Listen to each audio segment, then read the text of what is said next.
देखो, अभी तक हम केवल कहीं भक्ति भी जाते हैं तो घर में सुख हो, शरीर सुखी स्वस्थ रहे और लाभ ठीक बनता रहे।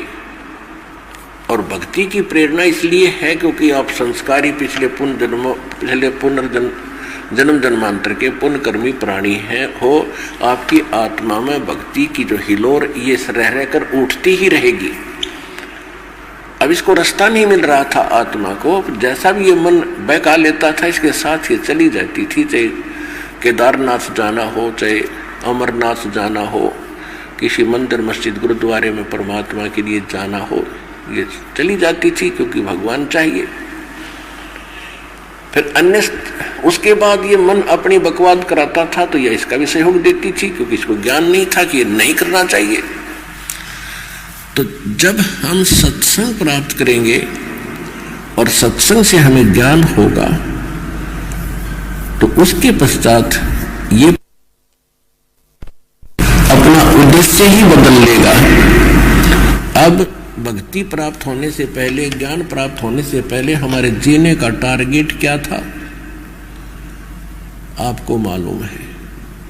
और अब इस ज्ञान से आप कितने एकदम यू टर्न में आ गए। तो ये ज्ञान ऐसा है और सत्य है, गॉड गिवन है और इसकी प्रत्येक प्राणी को आवश्यकता है। इसके अनुसार चलना इसका फर्ज बनता है। तो जब सबको पता चलेगा तो सभी टर्न होंगे और जब हम टर्न होंगे, उन बुराइयों को छोड़ेंगे, माया की हवस से उल्टे हटेंगे। इस माया ने जीवन नरक बना रखा प्राणी का और ये आग है और आग के निकट हम शांति चाहते हैं तो ये भूल है हमारी। जब हमारी भक्ति बढ़ेगी, परमात्मा आपके साथ रहेंगे, आपके प्रत्येक काम को ऐसे शांतिपूर्वक ढंग से करते रहेंगे, आप में दृढ़ता भी आती रहेगी, भक्ति में इच्छा रुचि भी बढ़ती रहेगी। और यदि आप माया ही माया मांगने आते रहोगे तो माया आपको मिल भी जाएगी आपके कर्मानुसार, जो भक्ति कर रहे हो, दान कर रहे हो, सेवा कर रहे हो, लेकिन वह तो आपको फूकती भी रहेगी साथ में। और जब परमात्मा अपने अनुसार आपको बनाकर देगा एक्टिविटी तो फिर वो आग फूकती नहीं, वो उचित काम जो आपने उससे लेना है वो एक परमात्मा ने प्रॉपर ढंग से उसको सेटिंग कर दी जाती है। तो आपको उतना ही लाभ देगी जितनी आवश्यकता है। जलने नहीं देगा भगवान, आपको एक ऐसा इंस्ट्रूमेंट बना दिया जाता है इस भक्ति के माध्यम से। तो फिर हम अपने आप शांत होते चले जाएंगे और फिर ज्ञान होगा कि जो असली धन है इस मनुष्य जीवन का वो तो हम भूल चुके हैं।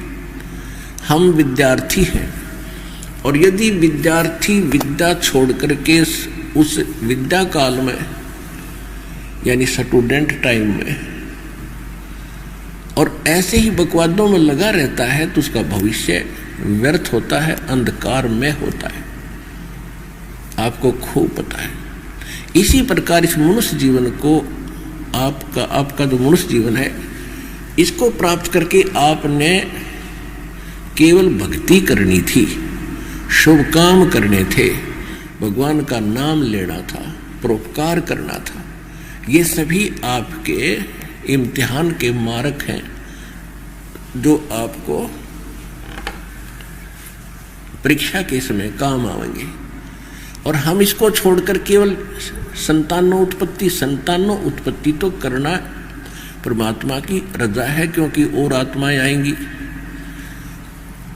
वो भी भगवान को प्राप्त करेंगी। अगर हमारा जन्म ना होता तो हम कहाँ आज परमात्मा पाते। लेकिन वो तो परमात्मा ने विधान बना रखा है, वो तो होगा ही होगा, उतना ही होगा जो उसने रच रखा है। फिर हम जब भक्ति करेंगे, परमात्मा के चरणों में आ जाएंगे, तो फिर हमारी जो संतान होगी, क्योंकि हमारे संस्कार वश तो एक ऐसी निकम्मी संतान होनी थी जो हमें ना भक्ति करने देती और बीच बीच में 36 पंगे पाए रखा हो, कितना मुकदमा को बनवा देती, कितना कुछ कर देती। तो उसको अब शरण में आने के बाद जब आपको संतान उत्पत्ति प्राप्त होगी तो परमात्मा अपने हिसाब से देगा। अगर कोई ऐसी दुखदाई कर्म संस्कार कोई बालक आपको आना है, क्योंकि इस ज्ञान से आपको पता भी लग जाएगा, क्योंकि अभी तो आपको ये थोड़ा थोड़ा सा उजियारा हुआ है इस अध्यात्म ज्ञान का। जब अध्यात्म ज्ञान से आप परिचित हो जाओगे, जैसे सुखदेव ऋषि ने कहा था, जब वो गर्भ से बाहर आए, 12 वर्ष की आयु, 12 वर्ष तक माँ के गर्भ में रहे थे, उठकर चल पड़े। जब उसके पिता व्यास जी ने कहा था, बेटा दर्शन शकल तो दिखा दे अपनी, पुत्र मोह में व्याकुल हूं मैं, तब उसने सुखदेव ऋषि ने कहा था कि व्यास जी, ऋषि जी, ना जाने कितनी बार आप मेरे पिता बने हो और बिना ना जाने मैं कितनी बार आपका पिता बन लिया। अब मैं इस चक्कर में पड़ूं नहीं, इसका पीछा छुटवाऊंगा इससे। अब ये था ज्ञान। सुखदेव ऋषि कह रहे हैं, एक लेवा एक देवा दूतम और कोई किसी का पिता नहीं पूतम, ये तो ऋण संबंध जुड़ा एक ठाठा, अंत समय सब 12 बाटा। एक दूसरे का जो संस्कार है, कोई तो पिछले जन्म में आपसे किसी ने ले रखा है, तो वो आपका पूरा करने आया हुआ है, आपका पुत्र पुत्री बनकर। और किसी ने आपका ले रखा है तो वो लेने आ रहा है। एक ऐसा निकम्मा बेटा पैदा हो जाता, बाप कमाता है, वो खाओ और खर्चा बर्बाद करता है, उसकी जमीन तक बिकवा देता है। तो वो ऐसा निकम्मी संतान ना तो भक्ति करे ना करण दे। तो अब ये तो उसने तो आना ही था, क्योंकि संस्कार तो अपने पूरे करने ही होते। तो अब परमात्मा क्या करेगा, ऐसी कोई दुखदाई संतान आपके आनी होगी, उसको किसी प्रकार भी टाले, चाहे गर्भ में मौत करे उसकी, चाहे किसी तरह करे या ना आने दे, तो ये परमात्मा पर आपने आधारित होना पड़ेगा। बिना ज्ञान के हम 90% टेंशन बनाए रखते हैं। जैसे कई बहनें आती हैं, कई संतान होती नहीं, दीक्षा ले लेती हैं, फिर वो कहती हैं जी अब भी दीक्षा ली, अब भी गर्भ खराब हो गया, तो आश्वासन देते हैं बेटी भगवान पर विश्वास रखो, फिर करेंगे कभी, अवश्य सुनते हैं, एक दिन सुनते। तो परमात्मा अपने हिसाब से करता है। कोई ऐसी संतान आनी हो जो आगे दुख दे, जैसे एक लड़का विवाह हुआ बच्चे का, एक संतान हुई, लड़का मर गया, उसका इतना संस्कार था उस माता पिता के साथ, तो उसका क्या लाभ हुआ उसको? कुछ दिनों के बाद वो पुत्र भी मर गया और वह उसकी पत्नी भी मर गई, माँ बाप दोनों शेष। तो ये क्या था, फिर वह संतान भी होगी और सामने उसका नाश भी हो गया। तो ये जीवन क्या है? तो ये परमात्मा फिर कहते हैं, फिर वो नास्तिक हो जाता है। काल यही चाहता है कि ये खोटे कर्म करें, इनके फिर संस्कार बने, इन्हीं संस्कारों को फिर मनुष्य जीवन में इनको भोगने को मिले, और फिर ये कुछ दिन तो ऐसे रहे, बड़ा ठाठ है, फिर उनकी दुर्गति शुरू हो जाए।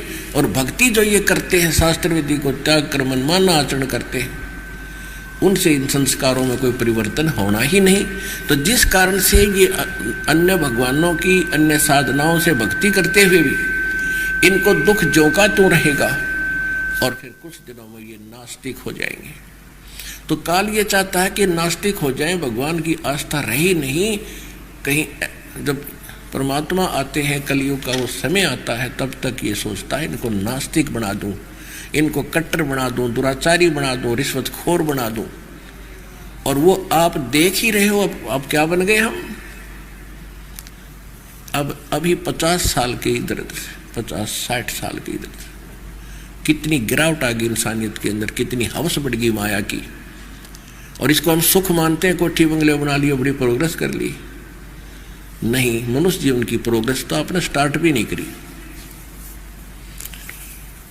तो कहने का भाव ये है कि जब हम इस अध्यात्म ज्ञान से परिचित होंगे, एक तो हमें संतुष्टि होगी कि परमात्मा जो कर रहे हैं, अगर आप परमात्मा के हो चुके हो और उसने आपको अपनी शरण में ले लिया है, तो अब भगवान गलत होने नहीं देंगे। ठीक है, हम जीव हैं और जीव संज्ञा में हमें चिंताएं भी बनती हैं, टेंशन भी बन जाती हैं, और मन में आए बिना रह नहीं सकता कि हे भगवान ये क्यों हो गया, ये कैसे हो गया। लेकिन फिर ये ज्ञान और परमात्मा की भक्ति आके आपको बहुत सपोर्ट देती है मन आत्मा को कि परमात्मा ही जब कर रहा है तो ये ठीक ही होगा। तो हम फिर तुरंत शांत हो जाते हैं। तो हमारी आधी से ज़्यादा टेंशन तो इस ज्ञान से मिटेगी कि परमात्मा जो कर रहे हैं ये गलत कर ही नहीं सकते। फिर दूसरा कारण होगा कि हो सकता हमसे कोई त्रुटि हुई हो, तो भगत आत्मा फिर अपने अंदर झांकना भी कोशिश करते हैं, झांकना चाहते हैं कि हमसे कोई ऐसी गलती ना बन गई हो जिससे भगवान का पंजा उठ गया हो सिर से, तो वो भी हमने खोजना पड़ेगा। ये भी कारण हो सकता है किसी हानि का। तो इस प्रकार फिर हम सावधान होकर चलेंगे तो परमात्मा का आपके ऊपर आशीर्वाद सदा बना रहे।